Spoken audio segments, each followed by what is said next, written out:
Now, the question on everyone's mind is, clearly there are still no specific individuals named Yes. in the ICC probe. I think let's put that out there. Yes. It is assumed that it is former President Duterte because it was his drug war, but technically there are no names involved. So the question is, you being the Solicitor General, why are we pouring in government resources, your time, the President being interviewed on this, when hypothetically, if it is the former President, it was his drug war, he's now a civilian, why is the government protecting him and others? What is the business of this government? Not wanting justice for its people, not wanting transparency. Kumbaga, ang lumalabas, ang gobyernong ito, nag-aabala, we are lawyering you, not personally, but the government is now lawyering, not for the country, but for specific individuals who can be, who is one, possibly, if he's included in the case, a civilian. Why is the government defending, protecting people who may be guilty instead of its own interests, which are people who are victims of the drug war? That's the question on everyone's mind. Why are you defending, protecting people who could be guilty? Karen, I have already explained this point several times before, and I have clarified that... And it's not personal, it's not you as a lawyer. Of course. Not at all. Right. It's the post. Right. And I have repeatedly explained that the Office of the Solicitor General is the counsel of the Republic of the Philippines. We're not lawyering for any particular individual, more so if the individual is charged criminally. All right, so we are defending, in effect, the principle that our domestic, judicial, and legal system is functioning.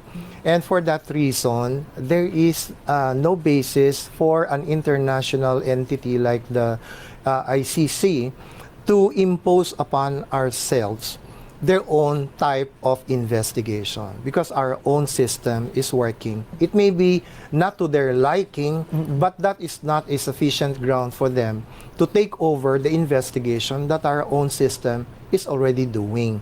That's our main point. The OSG is protecting the system that we have here in our country, regardless of who may be the individuals who may be charged in the future. We're not looking at that anymore.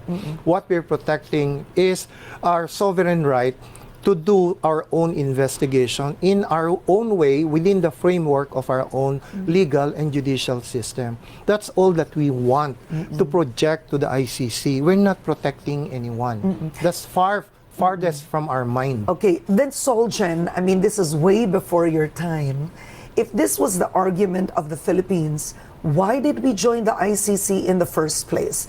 This isn't like the United States. The United States did help craft the ICC, but the irony is they never joined the ICC. I'm correct? Yes, right? that's true. But the irony is the Philippines joined the ICC. This was the time of former President Noynoy Aquino, and no less than President Marcos Jr., when he was a senator, voted on August 23, 2011 to ratify the Rome Statute.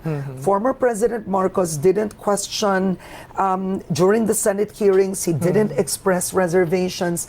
In other words, if this is the argument today, then why did we join it in the first place, right?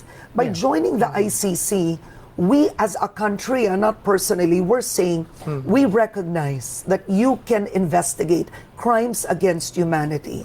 We recognize your power, your authority, your jurisdiction. Why did we do that in the first place if we're saying now our courts are working? And that was under Aquino's time. Right. Well, we joined the ICC because we believe that crimes of that magnitude should really be investigated and prosecuted by a much bigger tribunal than the local tribunals. Imagine the 4 crimes that the ICC can investigate genocide, war crimes, war of aggression or crimes of aggression, and crimes against humanity. So, the magnitude of these offenses is so much that probably a local court will not be able to independently and efficiently handle such crimes. No? So in our case, we are saying that the war on drugs does not even fall under any of those four categories. We do not consider the war on drugs as a crime against humanity because it's a legitimate law enforcement operation. It's called war on drugs. It's not a war on drug users or a war on drug pushers. No, it's a war against the crime itself. We're trying to address that situation. In the course of that campaign, however, many people died. But it's 6,185, I think. That's the PNP numbers. yes, apparently Yes, go yes, ahead. But then it's believed to be more than 10,000, but go on. Yes. What I'm saying is that operation called war on drugs does not fit the concept of a crime against humanity. Okay, so we're disputing that, and that is very well explained in our own submissions to the ICC pretrial chamber. Well, of course, somehow we mentioned it again in the appeals brief of the Philippine government. But that's our main point. So when this whole investigation about the war on drugs turned to be, from the president's point of view, something like there seems to be some political agenda involved in it, and the ICC seems to be somehow cooperating in that, in one sense. The president thought it proper. Mag-withdraw na lang tayo dyan. Let's just withdraw. Okay, because it's not serving its purpose anymore. But do you believe the ICC has a political agenda? It's hard to say. Some people would say na it's rather obvious. So that is a possibility. I cannot really, speculate on what's going on in the minds of the justices of the ICC.